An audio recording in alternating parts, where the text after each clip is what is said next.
Greetings, adventurers. This is DM Kurt, and earlier today I was listening to a commentator who told us that Strixhaven is canon and belongs in every 5th edition campaign because of the 9th level spell, Gate. And he was unfortunately right. In 5th edition, every campaign is by default a high magic campaign where, 9th level spells should be found in some of your major cities. And the reason I say this is basically every character class has a spellcasting subclass or some spell-like abilities that can come in easily, or you can take feats, which a couple of them allow you a little bit of spellcasting, and you can multi-class into casting classes, and some of the default playable races have minor spellcasting abilities. There's magic everywhere. You don't have low magic campaigns as your default. You would have to start taking things away from your players, which they're going to resist because it's no fun to have stuff taken away, to have your options limited once you've had them unlimited. So this is the problem. It takes away the DM's choice to run a low magic or high magic campaign because it pushes it into high magic as the default. This isn't the way it always was. Take our basic and first edition campaigns. You would have one magic user. He can cast arcane spells. You'd have a cleric. He can cast divine spells. And that was it.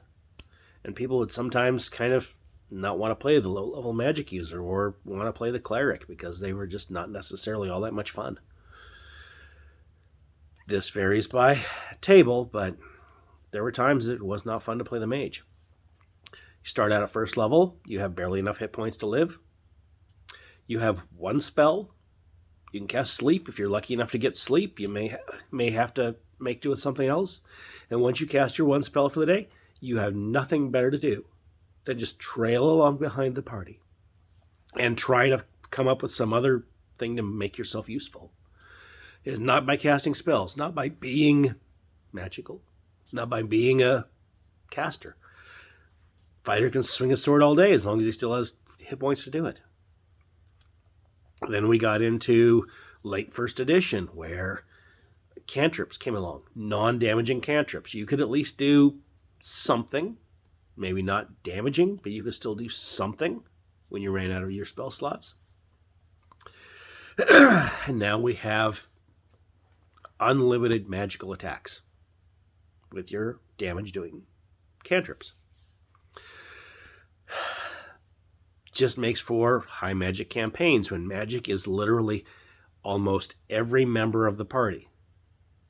Then that means it's a greater proportion of the populace as well.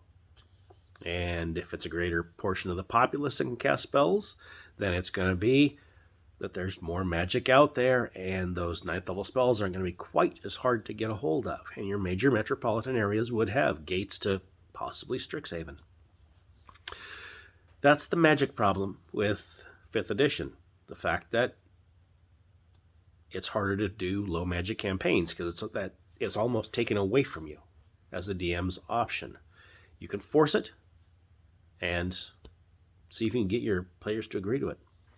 What I would have done differently with 5th edition is I would have taken those spellcasting subclasses out of the player's handbook.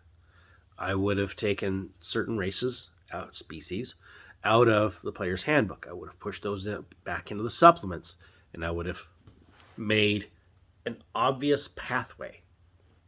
I would have had one supplemental book be, Classics Revisited, where it has your older style of subclasses.